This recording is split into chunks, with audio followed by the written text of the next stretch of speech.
Yo, what is up everybody, and welcome back to another Madden 21 online CFM game. We are almost ready for the 2021 NFL season here in the Premier Madden League. It's year 2 of the online connected franchise, and today, before we kick off week 1, we're going to go over all of our offseason moves. So this is going to be an offseason recap video, as well as the NFL draft. And I'm going to show you guys our week 2 preseason game against Washington. So, first things first, you guys can see all the retirements. We had a couple of players from the Lions retire, but they were guys we were not going to re-sign anyways. Valdir, the right tackle, Adrian Peterson, and Danny Amendola. You guys can look through the rest of the NFL retirements. You can see the likes of Drew Brees, Phillip Rivers, and Larry Fitzgerald all retired. So while we're scrolling through this, I just want to say, thank you guys very much to anyone that left a comment or even liked the Super Bowl video, just checked it out, as well as the NFC Championship game. You guys were showing a lot of love on those videos. So,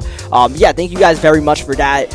Definitely, I love playing this CFM, but the fact that, we got a whole army of Detroit Lions fans really motivates me to, lock in, especially in the playoffs. I really want to do well for you guys more than myself almost, and then, just having a lot of fun with that stuff. So, now let's go into the free agency pool, because this is the first part of the offseason we have to address, is the fact that our Detroit Lions don't really have that much cap space to play with. We came into free agency with, roughly $30 million to play with and a lot of positions of need. Yeah, we made the Super Bowl, but, we have a lot of areas in our roster we have to address. I think the biggest position of need, linebacking core. And as you guys can see, we actually signed Demario Davis. I didn't show it, in that screenshot because that was the end of week 1 of free agency, and we weren't really able to, make any big moves in week 1 because that's when all the big money contracts go out. Like you guys saw, Cooper Kupp got a big contract, and I tried to get Cooper Kupp on our Detroit Lions. I'm not going to lie, I offered him a contract, but the Jacksonville Jaguars outbid us. And, when you only have $30 million to play with and, multiple positions of need, it doesn't really make sense to go for one splashy free agent.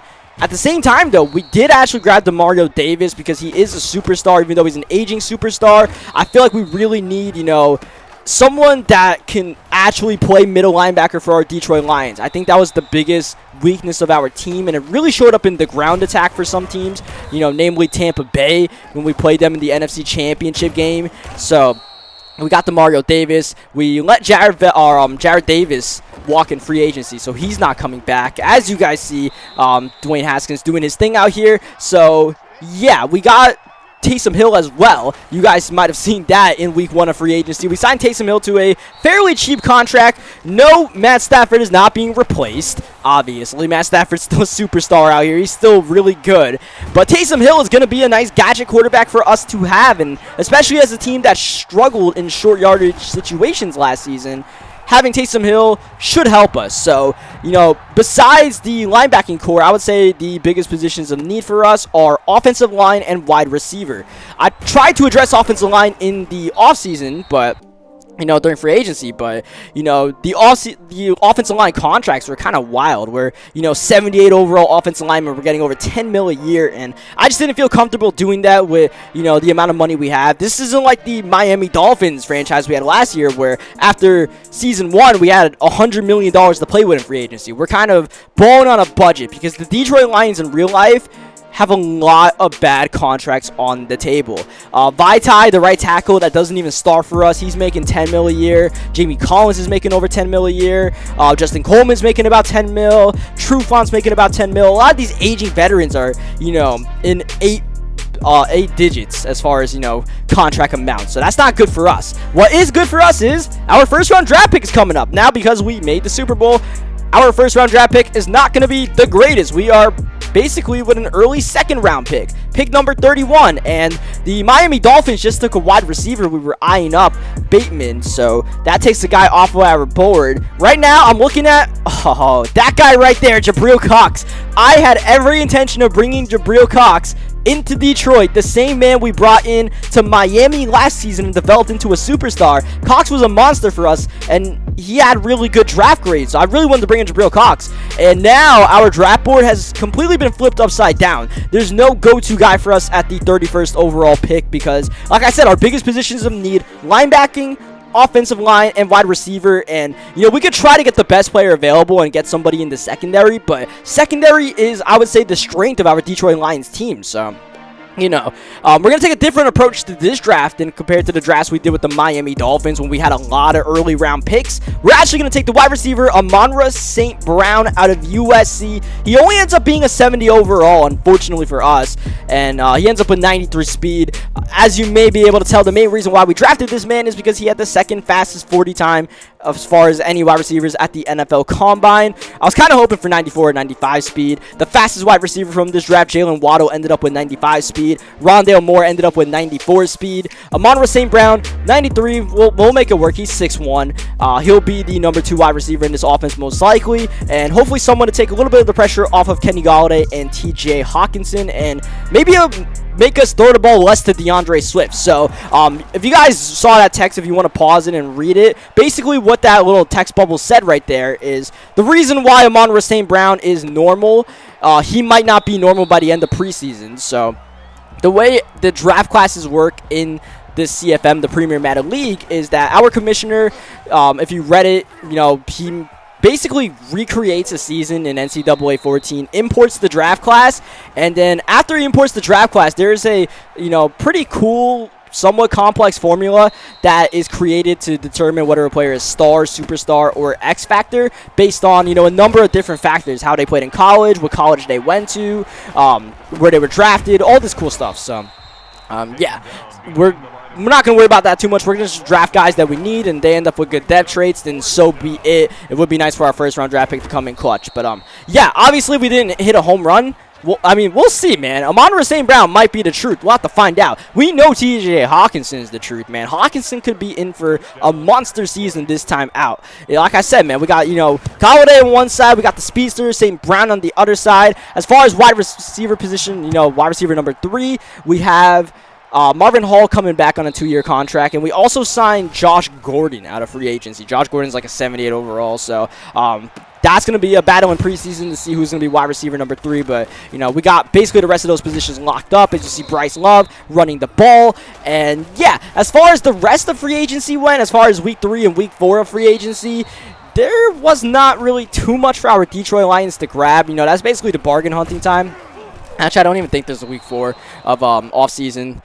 Yeah, off-season, like free agency stuff. I think it's just scouting, but yeah, in the final week 3, I think we only signed like 1 or 2 guys for depth that were like 68 overall. So, I think we signed like a linebacker, Payne. That might have been about it. I tried to like offer low contracts, but we just didn't really have the cap space to be making moves like that, like I said. And plus, I always like to have some sort of cap flexibility in the offseason. I don't like draining the cap all the way down to about, like $2 million or something like that, just in case we have to make a trade. There's always the window open for trades as Washington hits the upright and is no good. Right now, the window is open for us to make our second-round draft pick. So our draft picks are straight across the board. We didn't get to make any trades for extra draft picks. We have our 1st through 6th round draft picks. Our 7th round draft pick, I think, was traded in a real-life trade. I don't know what it was, and honestly, it was a 7th round draft pick, so I didn't even care what it was. So it was the second. It was pretty much Mr. Irrelevant. We would have been picking there. So if anything, that just lets me get out of the draft early before the 7th round ends. But yeah, as far as this 2nd round pick, we're going to target offensive linemen with this one, as the Buccaneers get Terrence Marshall out of LSU. That ends up being a really good pick for them. So, yeah, at this point, we really need to address the offensive line, because we just haven't done it in free agency yet, and it's actually becoming a little bit of a problem. So, we're actually looking at Josh Myers out of Ohio State here. He is a center. We have Frank Ragnow, but obviously we're not going to have 2 centers. We're probably going to move Josh Myers to a guard position or even tackle, depending on, what his position is looking like. Right now, our offensive line depth is Taylor Decker, Frank Ragnow, and maybe Jonah Jackson has to start as well. And then, we're kind of hoping and praying from there. And Josh Myers will end up in that fold now. And he actually has pretty decent stats, even though he's only a 69 overall, 74 pass block, 73 run block, 89 strength. So that's like, I feel like that's stuff we can build on, it's a, late 2nd round pick. And once again, it says we reached and stuff like that, but really we have to go for positions of need right now over, you know, glamour stuff. Like I said, it was a totally different strategy rebuilding the Miami Dolphins. This is almost night and day, right? The Dolphins, you know, young, like we just had to get guys on the roster. There was nobody on the Miami Dolphins roster. We just had to fill out that roster, and we had a lot of assets to do it. This Detroit Lions team, we're kind of locked into a lot of the guys, like, you know, Jamie Collins and Desmond Trufant. We're locked into these guys for at least 2 seasons, so we just have to, you know, plug in some low-key pieces and make it work from there. Obviously, it would have been nice to draft like a 74 or 75 overall, but one, we don't have that draft pick.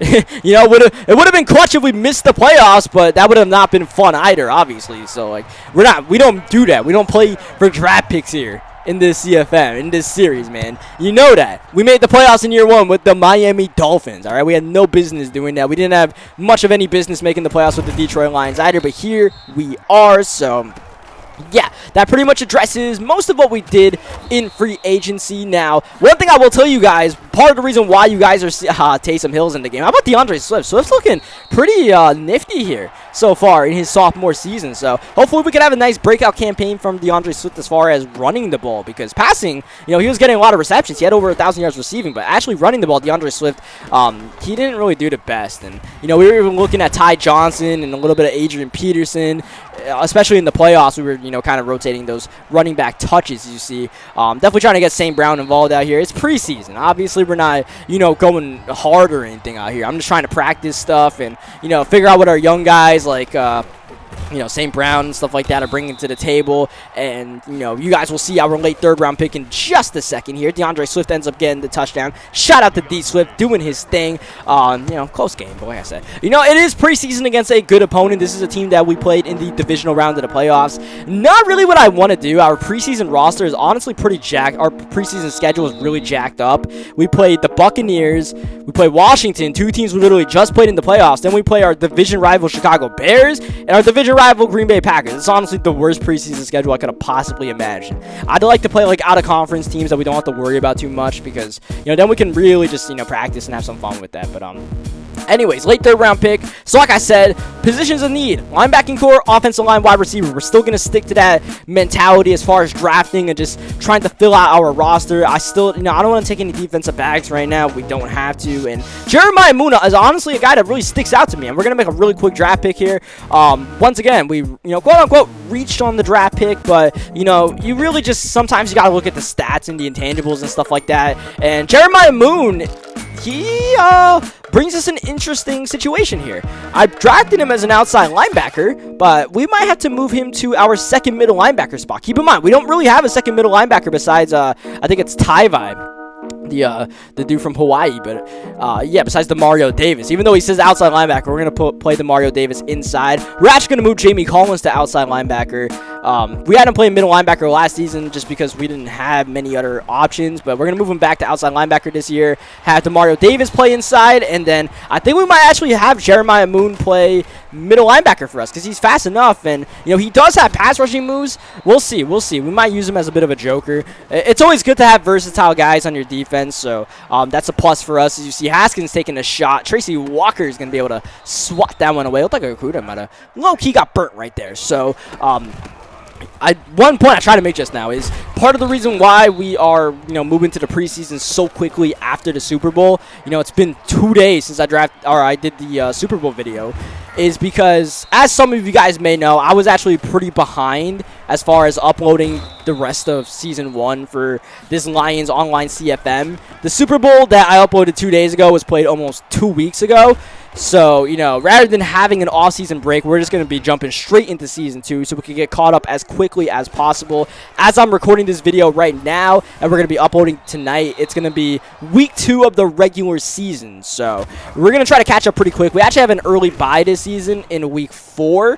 So, you know, we'll do this video, and then we're going to jump into Week 1 in the next CFM video, Week 2, Week 3, and then hopefully, you know, by the time the bye week ends, we're going to be pretty caught up, and, you know, you guys will be pretty up to date with this series. When I had that whole like minor back surgery thing, and I had the stitches in my back and all that. That's when we really fell behind a little bit, so I never really caught up, but now we should be caught up in about a week or so. You know, by the time next gen hits, I'd say we'll be pretty caught up in this series. So now let's go to our 4th round. Actually, no, let's not go to our 4th round pick. We're not going to draft in the 4th round. The Tennessee Titans have offered us a bevy of picks in exchange for our 4th round draft pick, and I decided to accept it. Drafting higher, obviously better, but I feel like our roster, we just need to fill out depth more than anything else, and I don't mind taking a few extra chances, some late flyers on guys, because there's not anybody I really have my eye on with the 4th round pick, so we just dropped to the end of the 5th round, and now at this point, you know, it's not really positions of need, it's just literally just, you know, shooting darts at the wall, hoping you find somewhat of a hidden gem. So we're going to draft Brad Hawkins here, and it's our first quote-unquote good value pick of the entire draft. And I would say this is the worst guy we drafted. 87 speed at the safety position. He's not bringing that much hit power to the table either. 77 hit power. So I feel like that was a dud right there. But it is late 5th round. We're just taking our chances. Now it's our actual 5th round pick. Remember, we still have our actual 5th round pick, and then we got the Titans 5th round pick, and we have the Titans 6th and 7th round draft picks as well. So actually looking at drafting another receiver right here, just for wide receiver depth. Like I said, you know, we had Josh Gordon, Marvin Hall, and obviously Kenny Galladay and St. Brown. But besides that, no one else behind. Our next guy in the wide receiver depth chart was probably Taysom Hill. So here is the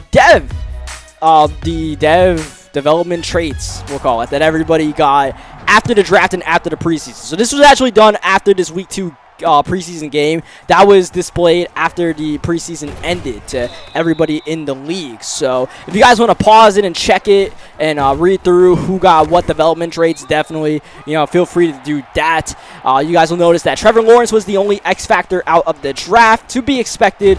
Trevor Lawrence actually went number 2 though. That was a little bit unexpected.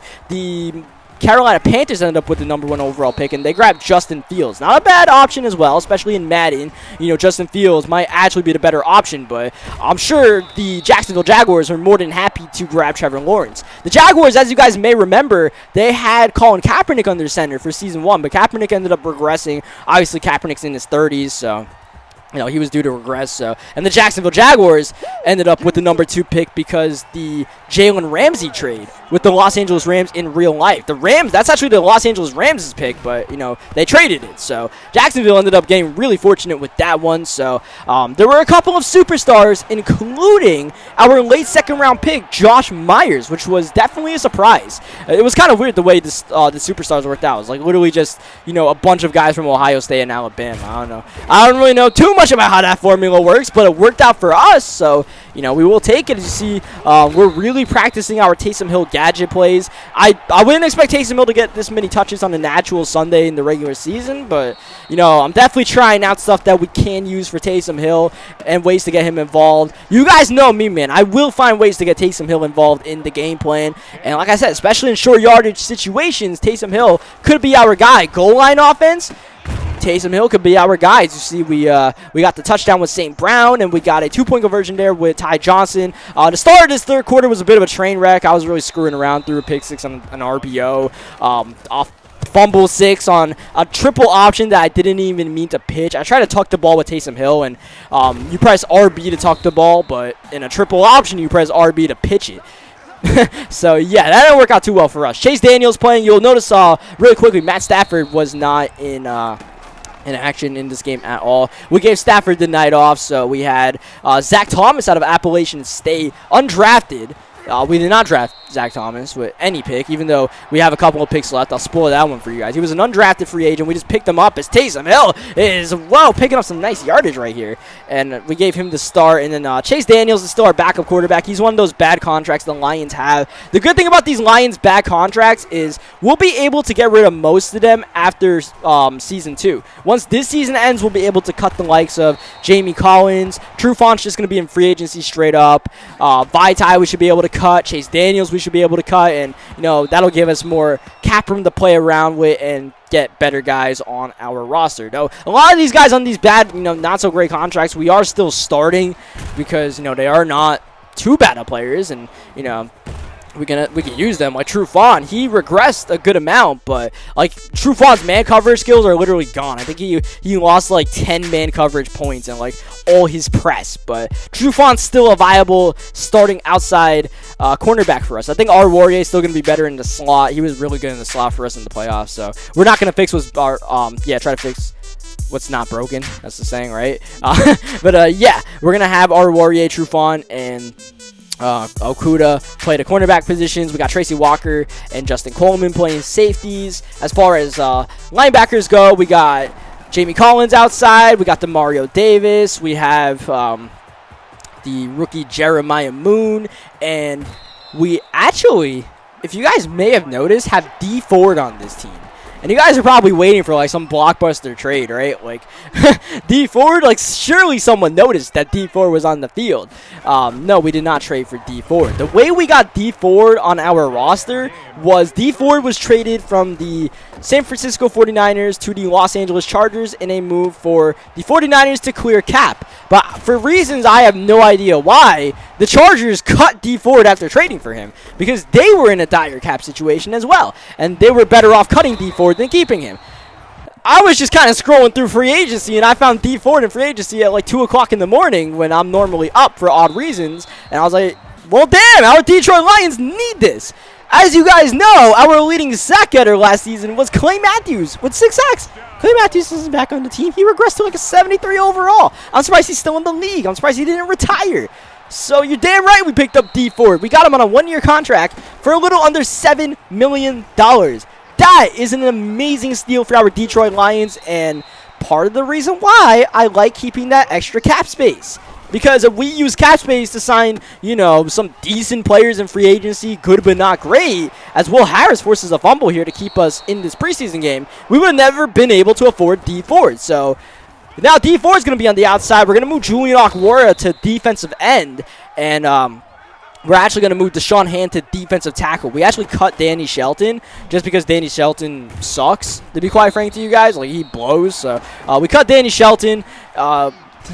That move saved us about $3 million in the cap almost, and we moved Deshaun Hand to defensive tackle. I think Deshaun Hand might actually fit better at the defensive tackle position, or at least break even for us. We don't really have many other options at the defensive tackle position, so that was kind of a necessity more than anything else, but I think it might actually be a good move for Hand for us. Deshaun Hand is in a contract year this year as well, so we're going to be learning a lot about Deshaun Hand this year and what he brings to the table, as Chase Daniels gets the touchdown there, and now we're going to go for the 2-point conversion, not because, you know, I'm feeling like, damn, I really like our chances here, but it's preseason. We're going to do everything we can to avoid all overtime possible. So, you know, 2-point conversion doesn't work. So be it. Honestly, do not care at all. Just don't want overtime, don't want injuries or any of that stuff. So, I think that's about it. So, as far as the rest, I did mention that our offensive lineman got superstar Dev, and I'll show you guys the Dev trait that he got after this game ends. We also had our 3rd-round pick, Jeremiah Moon, end up with star development. So, that worked out well for us, even though Madden was, you know, really calling me out for reaching on some of these guys. You know, Jeremiah Moon being star is big for us. Hopefully we could develop him, whatever, you know, inside, outside linebacker he plays for us. And then, the one thing that was unfortunate is Amon-Ra St. Brown. He ended up with normal development, but I feel like, you know, the way I play offense, St. Brown's going to be a good fit for us. You know, I feel like speed helps us more than anything else, to be, you know, quite frank. It's Madden, right? Obviously, you like speed. Like, I love Colin Johnson type receivers as well, just throwing up to a Colin Johnson, but we have Kenny Golladay for that. We already have a physical wide receiver. We need a true speedster, and even though Marvin Hall, you know, tried to bring that last season, at the end of the day, Marvin Hall's route running just, you know, wasn't much we could do with that, and it's hard to develop Marvin Hall at this point of his career. He's now 28 years old this season, so, you know, a true burner on this team. I feel like St. Brown brings that to the table, and he's got good physical as well. He is 6'1", so, you know, if we work on St. Brown and we get him developed, he might, you know, be a legitimate piece for us and actually worth that 1st-round pick, even though it looks like on paper that he was not worth that 1st-round pick. So, the final thing I'll tell you guys, actually, let's watch this game for a second. 11 seconds left. My opponent's left the window open. Chase Daniels can't find the tight window to throw the ball to Ty Johnson. If we had Matt Stafford, that ball would have zipped in a lot quicker, and Ty maybe would have had a chance there. Instead, 5 seconds left. One play. Chase Daniels to the end zone. He wants Flash Gordon, and he'll get picked off by Curl. Whatever. So yeah, would have been nice to win the game. Would have been nice to make a better read. I think we actually had St. Brown on a better chance on the streak right there. You know, if we're trying to get our rookie involved, that would have been smart, but I kind of had a predetermined read right there. Whatever. We ended up losing. But, yeah, so I tried to make trades in the off-season, but nobody wants to trade with the Detroit Lions. We have 0 good trade pieces on our Lions roster, and nobody wants Kerryon Johnson. So, yeah, it was literally impossible to make trades. I tried to do anything possible to make trades, but we just didn't have the assets to make trades happen. So, that is life of being the Detroit Lions. Like, we still kind of suck, but I think we made some decent moves in the offseason to at least better our roster for Season 2. A lot better moves than I thought we'd be able to make, to be honest. So, the final thing I'll show you guys before this video ends is Josh Gordon trying to mentor our first-round draft pick? Are you what? And I love the option where he said he's like, oh, how can I help? And there's an option to say anything you can. Like, what does that mean? Josh Gordon's going to give my guy crack? Stop it, Josh. But Josh Gordon's actually going to end up helping his route running. So, yeah, that's going to do it for this video. Leave a like if you guys enjoyed what you guys saw today. Subscribe for more Madden 21 online CFM games. Next time I see you guys, it will be week 1 of the regular season against the Green Bay Packers. By the way, check out how stupid our schedule is, man. We played the Chicago Bears, then the Packers, then the Packers, then the Bears. That's just, like, Madden. What are we doing? But, yeah, I'll catch you guys next time. I will say, though, for the week 1 video, we actually did pull off a trade. So, as we start week 1, we actually did make a pretty significant trade. We ended up bringing in a big piece for our team, but we also traded away a big piece. I'll leave you guys with that, spoiler / cliffhanger. Actually, it's really just a cliffhanger. And, yeah, catch you guys for that week 1 matchup against the Green Bay Packers. Thank you guys for watching.